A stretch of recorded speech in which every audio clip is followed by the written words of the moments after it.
2004ஆம் ஆண்டு சுனாமியில் தமிழகம் மிக கடுமையாக பாதிக்கப்பட்டது. 2004இல் சுனாமியில் தமிழகத்தில் மட்டும் 6065 பேர் இறந்தார்கள். 88 கிராமங்கள் நிலைகுலைந்து அழிந்து போனது.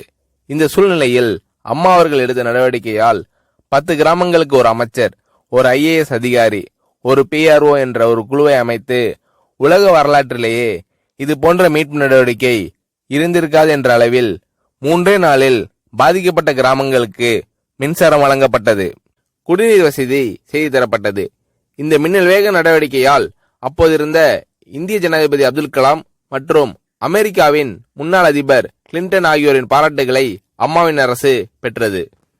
அழுத கண்களை துடைக்கும் கரம் கொண்டவர் அம்மா அவர்கள். ஆண்டவன் யாரோ ஒரு நபர் மூலமாக வருவார். தமிழ்நாட்டிற்கு கிடைத்த தெய்வம் அம்மா அவர்கள்.